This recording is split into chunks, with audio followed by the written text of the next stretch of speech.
Several years ago during COVID, my wife and I participated in a Black Lives Matter accountability training. It was helping white allies basically create structures for holding each other accountable to doing the work of allyship.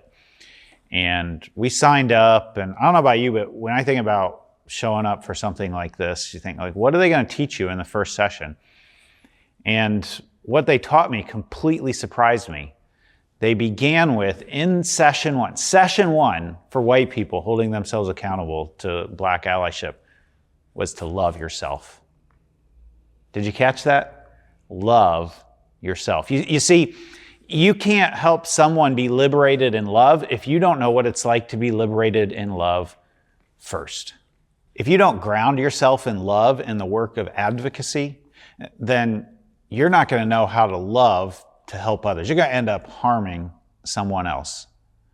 What we all need to learn today is that we have to come home to love. How do you love yourself first? We have to know deep down, deep down in that place, that center place of your very being, your very soul, that you are unconditionally loved by your Creator. You come home to the light of love in your soul. Jesus said, "I am the light of the world."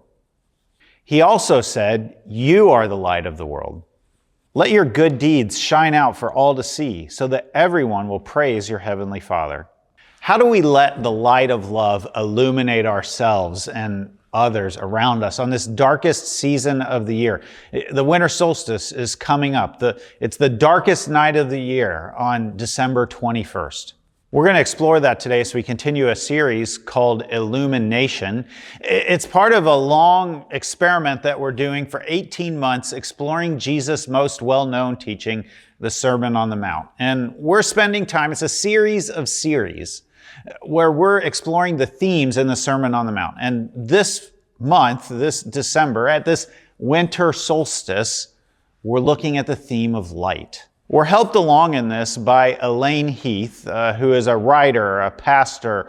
She was the dean at Duke Divinity School for a season. She's written many books, but one of them is called The Mystic Way of Evangelism.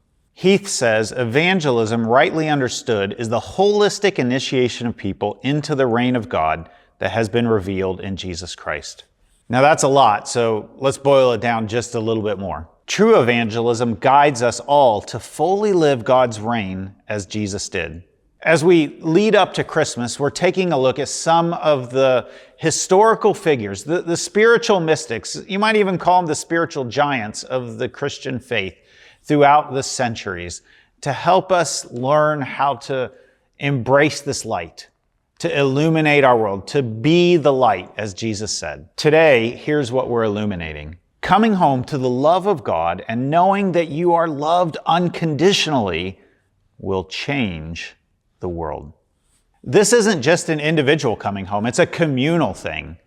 As Heath says, the proper context for evangelism is authentic Christian community, where the expression of loving community is the greatest apologetic for the gospel. In this series, we're looking to the community, the mystics, the ones who could point us to this light.